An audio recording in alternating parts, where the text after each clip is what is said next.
Bonjour à toutes. Aujourd'hui, je voudrais vous présenter le cours du jeudi 19 mars. Ok? Donc, je vous avais envoyé ce texte, vous vous souvenez? Donc, on va voir un peu, on va corriger pour chaque leçon, pour chaque texte. Je vais vous envoyer un petit corrigé pour vous expliquer les réponses et pour vous expliquer un peu le texte et aussi le vocabulaire. Ok? Donc on va reprendre ce texte qui s'appelle Le français et moi. Donc je vous avais demandé de lire le texte et de répondre aux questions qui étaient assez faciles. Donc je vous ai en même temps envoyé par papier, d'accord, dans le système LMS, vous avez aussi les réponses, donc vous pouvez en même temps regarder les réponses. Donc si vous regardez ici, vous voyez donc que ce document, de quoi s'agit-il? Ce document, il s'agit d'un concours sur la francophonie.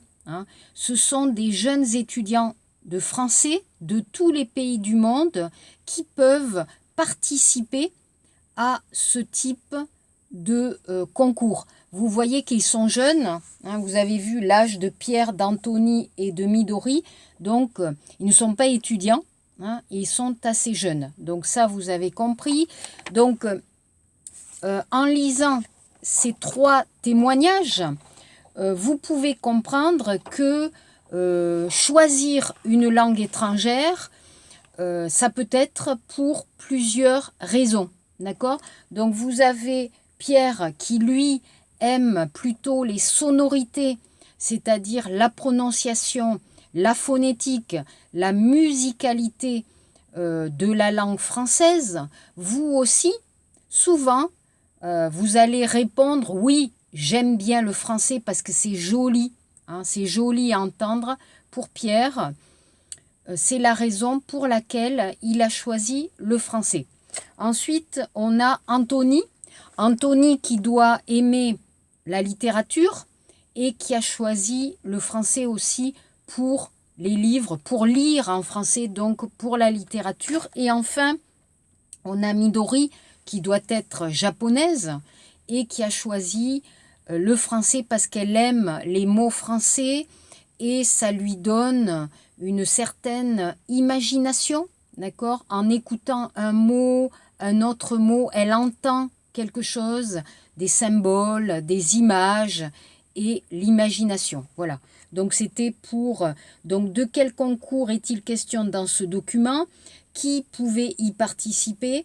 Donc le concours, c'est le concours sur la francophonie et qui pouvait y participer, ce sont des jeunes étudiants en français qui donc parlent français, comme vous par exemple.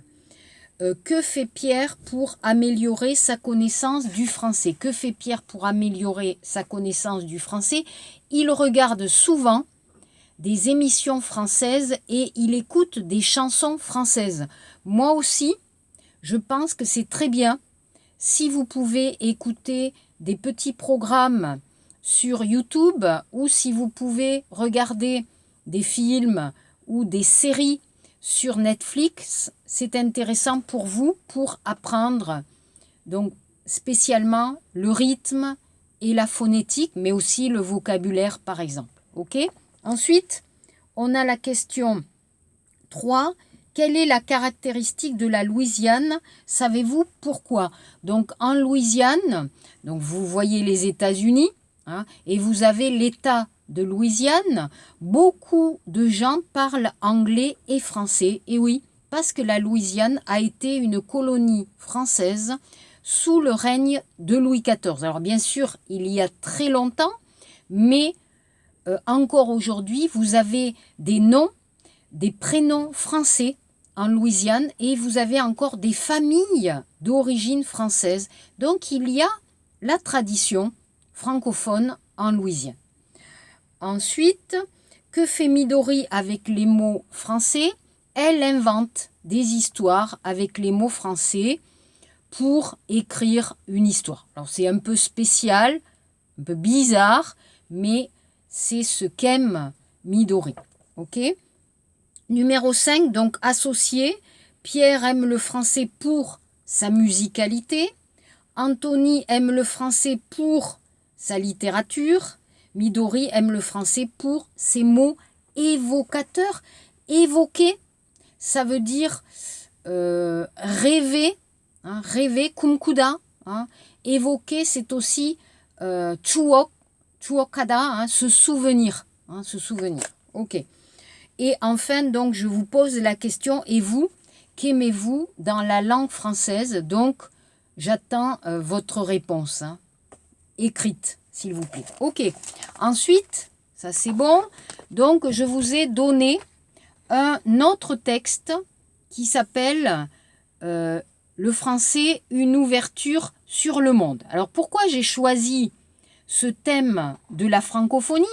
C'est parce que cette semaine, Ibonju, cette semaine, à partir du lundi d'aujourd'hui, c'est la fête de la francophonie, c'est la fête de la langue française sur les 5 continents.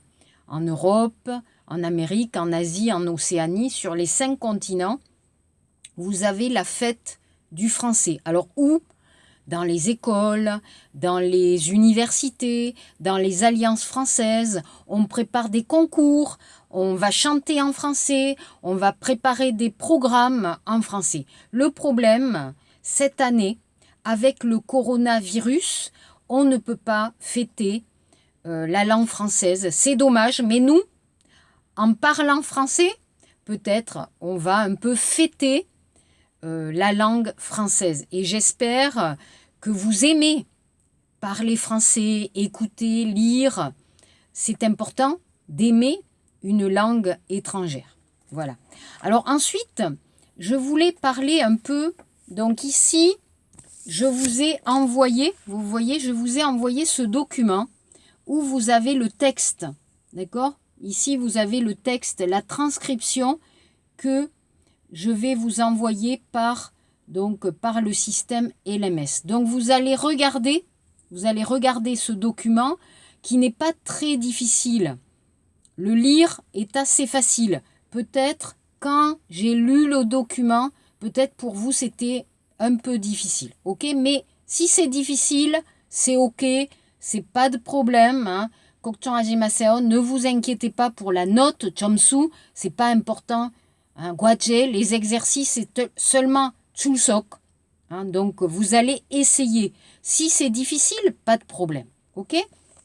Donc, ici, on va voir un peu le vocabulaire. D'accord? On va voir le vocabulaire. Donc, je vais lire le texte. 220 millions de personnes lisent et écrivent le français dans le monde.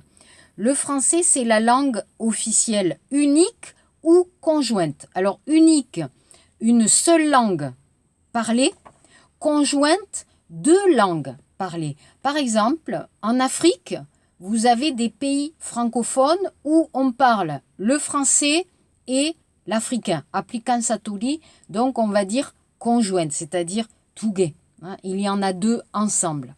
Ok, de 57 États répartis dans 29 pays. Donc, je vous donne l'exemple, par exemple, du Canada. Donc, le Canada, c'est un pays, mais le Québec, c'est un État. D'accord? Vous pouvez comprendre.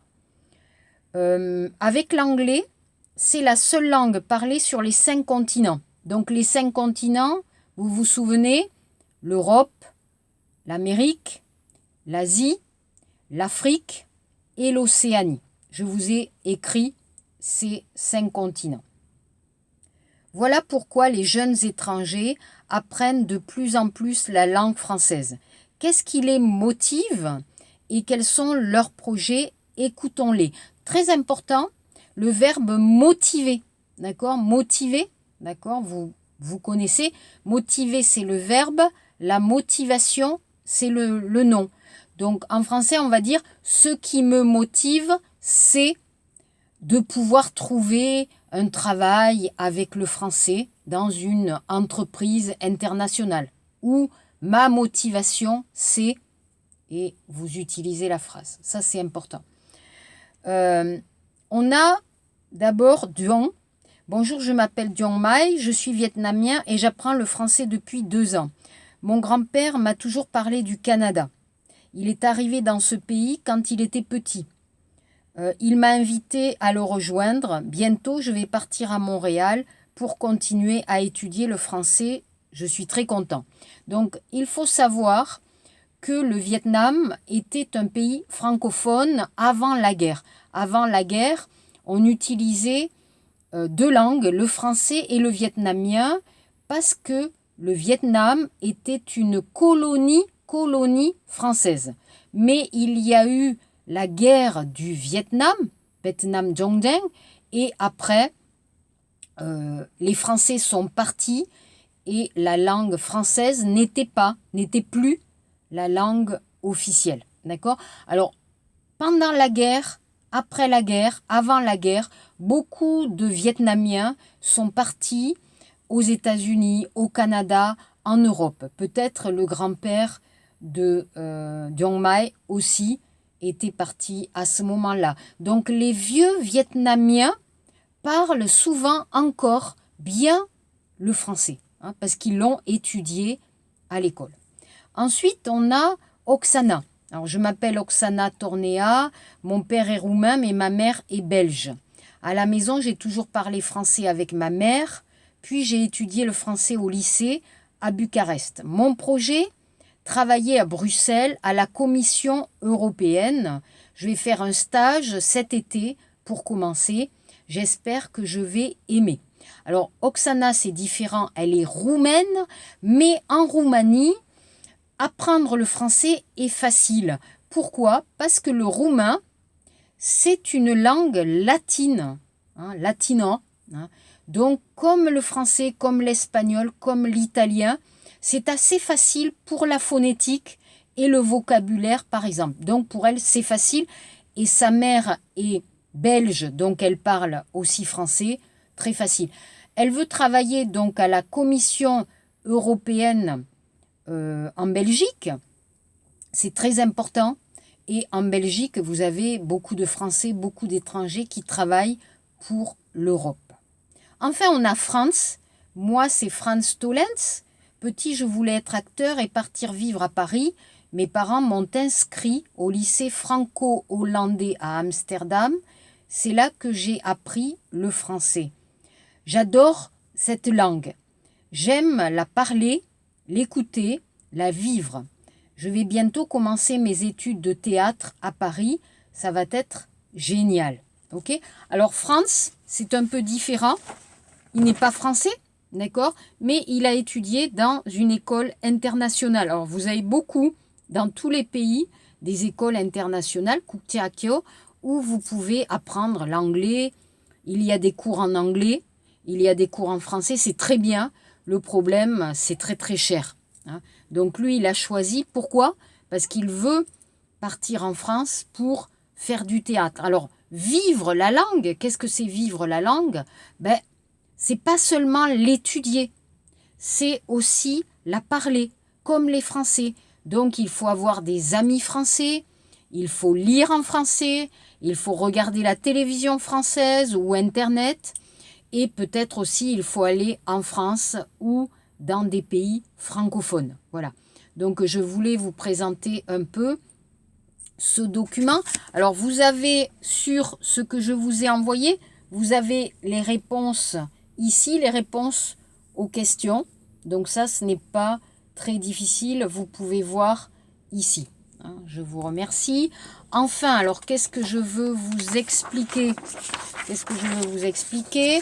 Donc oui, comme aujourd'hui, à partir d'aujourd'hui, c'est la semaine de la francophonie, j'ai décidé de vous envoyer une petite vidéo facile qui parle des chiffres pour la francophonie. Donc vous allez écouter cette vidéo et sur donc, le cours et Guadje sur les exercices, je vous pose plusieurs questions que vous trouvez dans les exercices. D'accord? Donc je vous demande Répondez aux questions. Combien de personnes parlent français dans le monde? Sur quel continent les francophones sont-ils les plus nombreux? Combien y a-t-il d'États membres dans la francophonie? Le français est en quelle position? Et enfin, donner les autres langues étrangères les plus parlées dans le monde, donc sur les autres continents. Enfin, donc ça, c'est pour le sujet de la francophonie que nous allons finir cette semaine. Et après, nous allons commencer un autre sujet. Et je vous ai envoyé ce texte. D'accord? Je vous ai envoyé ce texte qui s'appelle « Sous le même toit ». Alors, je pense que ce texte est intéressant. Il parle de plusieurs choses. Il parle du logement pour les jeunes, pour les étudiants étrangers. Qu'est-ce qu'on fait? Comment on fait pour se loger? On va habiter où? Alors, peut-être pour vous, en Corée, ce n'est pas un problème. Les étudiants, vous pouvez habiter dans le campus, donc la résidence universitaire, Kisusha, où vous pouvez habiter à côté, 동네, 근처에, à côté, dans des 원룸, dans des petits studios. Mais le problème, c'est Paris. Paris, la banlieue, Bordeaux, Toulouse, Marseille, les grandes villes, parfois, tétéro, il n'y a pas assez de chambres pour les étudiants, donc il faut trouver un autre système pour se loger. Et ce système est intéressant, vous allez voir, parce que c'est économique, c'est-à-dire ce n'est pas cher, mais aussi c'est intéressant parce qu'on peut beaucoup communiquer avec d'autres personnes. Donc on n'habite pas seul, on habite avec des Français, avec des Françaises, et c'est un échange entre plusieurs personnes. Donc c'est un système européen, pas seulement en France, mais par exemple en Espagne, il y en a beaucoup. Donc on va discuter un peu, faire un débat un peu sur ce sujet. D'accord? Alors, je vous demande, 부탁드립니다, si vous avez des problèmes, si c'est trop difficile pour le texte, pour les exercices ou pour ma vidéo, si vous avez des problèmes, s'il vous plaît, vous allez m'envoyer un katok ou m'envoyer un message, 문자 message. Vous connaissez mon numéro de téléphone, 010-8590-4967. S'il vous plaît, téléphonez-moi et on peut changer un peu le système pour le cours. D'accord? Je vous remercie et je vous dis au revoir, à bientôt, au revoir.